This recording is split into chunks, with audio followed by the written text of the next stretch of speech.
বন্ধুরা, পটলের একঘেয়েমি রেসিপি ছেড়ে আপনারা এইরকম মজাদার একটি রেসিপি বানিয়ে নিতে পারেন খুব সহজেই। সামান্য কিছু উপকরণে তৈরি এই রেসিপি ছোট বড় সবারই ভীষণ ভালো লাগবে। নমস্কার বন্ধুরা, সর্বাণী রান্নাঘরে আপনাদের সবাইকে স্বাগত। বন্ধুরা, আজকে আমি পটলের সঙ্গে একটা ডিম দিয়ে ভীষণ মজাদার রেসিপি আপনাদের সঙ্গে শেয়ার করব, যেটা গরম ভাতের সঙ্গে খেতে দুর্দান্ত লাগবে। আশা করি বন্ধুরা আজকের রেসিপি আপনাদের ভীষণই ভালো লাগবে। তাহলে চলুন বন্ধুরা রেসিপিতে যাওয়া যাক। পটল দিয়ে বড়া ভাজি করার জন্য এখানে আমি নিয়েছি 3টে পটল আর নিয়েছি একটা কাঁচা আলু। প্রথমে এই পটলের দুই সাইডের অংশটা কেটে বাদ দিয়ে উপরে এই পাতলা স্তরটা আমি পরিষ্কার করে নেব। পটলগুলোর আমি দুই সাইড কেটে বাদ দিয়ে উপরের অংশটা এইভাবে পরিষ্কার করে ধুয়ে নিয়েছি। এখন আমি এই পটল আর আলুটাকে এই গ্রেটারের সাহায্যে গ্রেট করে নেব। এখানে একটা পটল এইভাবে আমি গ্রেট করে নিয়েছি, বাকি যে দুটো পটল একই রকমভাবে গ্রেট করে নেব। এখানে আমি 3টে পটলই গ্রেট করে নিয়েছি। এখন আমি এই আলুটাকে গ্রেট করে নেব। এখানে আমি আলুটাকেও গ্রেট করে নিয়েছি। আলুটাকে আমি দুবার জল পাল্টে ধুয়ে নেব। এখানে এইভাবে জল পাল্টে ধোয়ার ফলে দেখুন বন্ধুরা একটা ঘোলা জল বেরিয়েছে। এই জলটাকে আমি ফেলে দেব। যখন দেখা যাবে একদম ধোয়ার ফলে পরিষ্কার জল বের হচ্ছে, তখন আমি আলুগুলোকে ছেঁকে তুলে নেব। এখানে দেখুন বন্ধুরা, আলুগুলোকে আমি 3বার জল পাল্টে ধুয়ে নিয়েছি। আর এখন এই জলটা দেখুন একদম পরিষ্কার। এখন এই আলুগুলোকে আমি ছেঁকে তুলে নেব। ছেঁকে নেওয়ার পর এইভাবে জলটাকে নিংড়ে বার করে একটা মিক্সিং বোলের মধ্যে দিয়ে দেব। এখন আমি আলুগুলোর সঙ্গে এই পটলটাকেও দিয়ে দেব। তবে বন্ধুরা পটলেরও জলটাকে এইভাবে নিংড়ে বার করে দেব। এইভাবে জলটা নিংড়ে বার করে দিলে একদম ঝরঝরে হয়ে যাবে পটলগুলো। এখানে দেখুন বন্ধুরা, গ্রেট করা পটল নিংড়ে নেওয়ার ফলে অনেকটাই জল বের হয়েছে। এটাকে আমি ফেলে দেবো। এখন আমি এর মধ্যে দিয়ে দেবো দুটো বড় সাইজের পেঁয়াজকে আমি এইভাবে কুচিয়ে নিয়েছি, এটা দিয়ে দিলাম। এখন দিচ্ছি রসুন। এখানে 4 কোয়া রসুনকে ছোটো গ্রেটারে গ্রেট করে নিয়েছি। দিয়ে দিচ্ছি 3টে কাঁচা লঙ্কা কুচি। দিয়ে দিলাম পরিমাণ মতো হলুদের গুঁড়ো। দিচ্ছি লঙ্কার গুঁড়ো।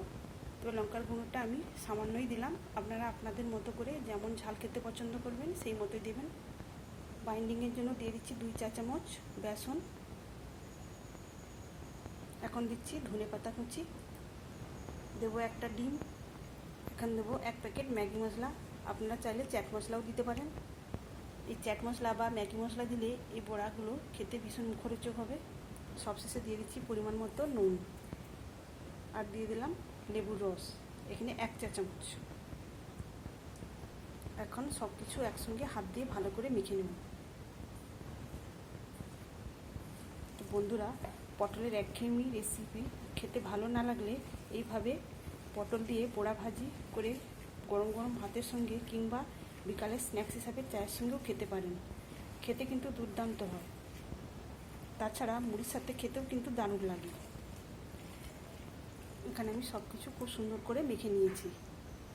বড়াগুলো ভাজার জন্য এখানে একটা আমি ফ্রাইং প্যান বসিয়ে দিয়েছি।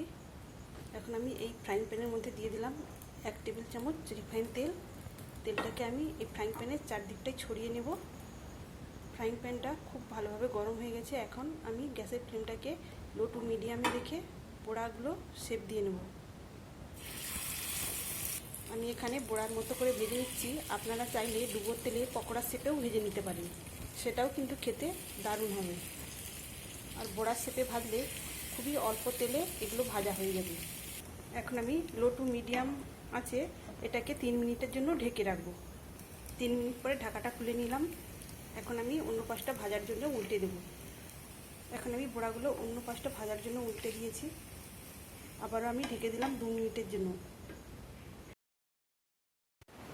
মিনিট 3 পরে ঢাকাটা খুলে নিলাম। এখন আমি আবারও উল্টে দেব বড়াগুলোকে। দেখুন বন্ধুরা, কত সুন্দর একটা কালারও এসেছে। আর এখানে আলু এবং পটলগুলো খুব সুন্দরভাবে সেদ্ধও হয়ে গেছে। বন্ধুরা, আজকের আমার এই পটলের বড়া ভাজি রেসিপি আপনাদের ভালো লাগলে অবশ্যই একটা লাইক দেবেন। সেই সঙ্গে আমার চ্যানেলটিকে সাবস্ক্রাইব করে আমার পাশে থাকবেন। আর বন্ধুরা, আপনারা যদি পকোড়ার শেপে ভাজেন তাহলে কিন্তু এই মিশ্রণে একটু চালের গুঁড়ি মিশিয়ে দেবেন, তাহলে পকোড়াগুলো খুব ক্রিস্পি হবে। আর দেখুন বন্ধুরা, কত সামান্য তেলে এই বড়া ভাজিগুলো আমার তৈরি হয়ে গেল। এখন আমি এগুলোকে নামিয়ে নেব। বাকিগুলো একই রকমভাবে ভেজে নেব। আমি সব বড়া ভাজিগুলোই করে নিয়েছি। তাহলে বন্ধুরা, আপনারা একঘেয়েমি পটলের রেসিপি ছেড়ে এইভাবে বড়া ভাজি করে ভাতের সঙ্গে পরিবেশন করবেন, দেখবেন ভীষণই মজার হবে। তাছাড়া স্ন্যাক্স হিসাবে চায়ের সঙ্গেও আপনারা পরিবেশন করতে পারেন। তাহলে বন্ধুরা, আজকের রেসিপি আপনাদের কেমন লাগলো অবশ্যই কমেন্ট করে জানাবেন। আর নতুন বন্ধুরা আমার চ্যানেলটিকে সাবস্ক্রাইব করে আমার পাশে থাকবেন। তাহলে বন্ধুরা, আজকের মতো আসি। সবাই ভালো থাকবেন, সুস্থ থাকবেন। ধন্যবাদ।